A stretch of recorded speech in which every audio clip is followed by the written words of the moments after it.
Hello दोस्तों, स्वागत है आपका ऑन क्लास अफेयर चैनल पर। तो यहाँ पर आपको daily current affair question, news, event, holiday news, update day की जानकारी मिलती रहेगी। तो चलिए शुरू करते हैं आज के करंट अफेयर क्वेश्चन। उससे पहले बात कर लेते हैं कल के क्वेश्चन के बारे में। कल का क्वेश्चन था कि किस केंद्रीय मंत्रालय ने भारत के जलवायु खतरे और भेद्यता एटलस लॉन्च किया।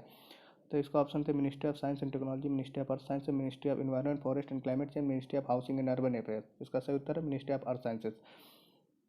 केंद्रीय पृथ्वी विज्ञान मंत्रालय द्वारा हाल ही में अपनी तरह का पहला climate heritage and vulnerability Atlas of India जारी किया गया है। रिपोर्ट के अनुसार पश्चिम बंगाल में सुंदरबन, उड़ीसा के पड़ोसी जिलों और तमिलनाडु में रामानाथपुरम, पद्दुकोई और तंजावर चक्रवात से प्रेरित 8.5 से 13.7 मीटर तक के उच्च तूफान के चपेट में है। तो याद रखिएगा। चलिए शुरू करते हैं आज के क्वेश्चन। आज का पहला क्वेश्चन है कि ICANN समर्थित यूनिवर्सल एक्सेप्टेंस स्टीयरिंग ग्रुप के लिए किस भारतीय राजदूत को रूप में शामिल किया गया है। पहला ऑप्शन है विजय शेखर शर्मा, दूसरा ऑप्शन है सचिन बंसल, तीसरा है भविष अग्रवाल, चौथा ऑप्शन दीपेंद्र गोयल। सही उत्तर इसका विजय शेखर शर्मा है। वैश्विक इंटरनेट निकाय ICANN समर्थित यूनिवर्सल एक्सेप्टेंस स्टीयरिंग ग्रुप ने पेटीएम के संस्थापक विजय शेखर शर्मा को यूए एम्बेसडर के रूप में नियुक्त किया है। ग्रुप उन भाषाओं की स्क्रिप्ट के लिए मानकों को विकसित करने और अनुशंसा करने पर काम करता है जो वर्तमान में इंटरनेट तक पहुंचने के लिए उपयोग नहीं की जाती हैं। सार्वभौमिक स्वीकृति और बहुभाषी इंटरनेट पर एक रोडमैप तैयार करने के लिए इलेक्ट्रॉनिक्स और IT मंत्रालय द्वारा गठित किया समूह का भी हिस्सा है। आज का दूसरा क्वेश्चन, किस भारतीय राज्य ने किसानों की खाद्य सुरक्षा में सुधार के लिए वैश्विक खाद्य कार्यक्रम WFP के साथ हाथ मिलाया। तमिलनाडु, उड़ीसा, तेलंगाना, आसाम। इसका सही उत्तर है उड़ीसा। उड़ीसा गवर्नमेंट और UN nation world food programme ने दोनों ने मिलकर हाथ मिलाया है फूड सेक्टर को, और इस फार्मरों के फ़ायदे के लिए ये कदम उठाया गया है।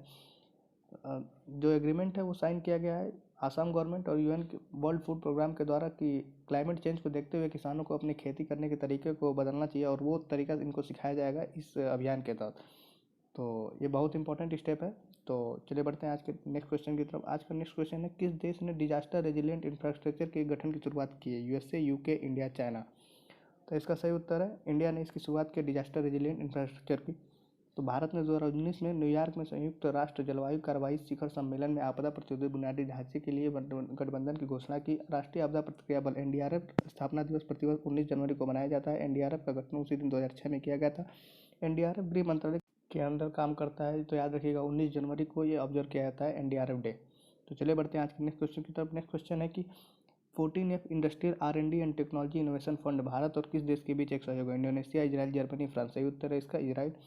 14F India Israel industrial R&D technological innovation fund is a collaboration between department of science and technology and government of India and the Israel innovation authority. इसका मतलब इसका है कि प्रमोट करना है दोनों देशों के बीच इंडस्ट्रियल R&D इंडिया और इजराइल के बीच में।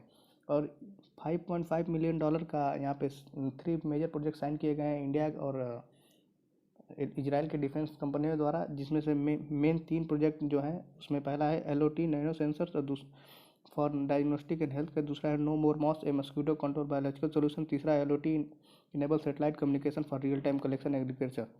नेक्स्ट क्वेश्चन है, किस देश ने India assisted social housing unit project का उद्घाटन किया है। Madagascar, Mauritius, Maldives, Myanmar. सही उत्तर है मॉरिशस। भारत के प्राइम मिनिस्टर नरेंद्र मोदी और मॉरिशस की तरफ से प्रवीण जुगन्नौथ ने ज्वाइंटली साइन किया था इंडिया से social housing unit project Mauritius virtually. उन्होंने फाउंडर स्टोन भी रखा था सिविल सर्विस कॉलेज का और 8 मेगावाट सोलर प्रोजेक्ट का, जो इंडिया के सपोर्ट से बन रहा है। और इंडिया ने $190 मिलियन का लाइन ऑफ क्रेडिट भी दिया है जो मॉरिशस में मेट्रो, एक्सप्रेस और इंफ्रास्ट्रक्चर डेवलप करने में मदद करेगा। तो चलिए बढ़ते हैं नेक्स्ट क्वेश्चन। किस भारतीय राज्य ने राज्य के स्वर्ण जयंती समारोह की शुरुआत और इंफ्रास्ट्रक्चर फाइनेंस अथॉरिटी स्थापित करने का निर्णय लिया। गोवा, असम, अरुणाचल प्रदेश, छत्तीसगढ़।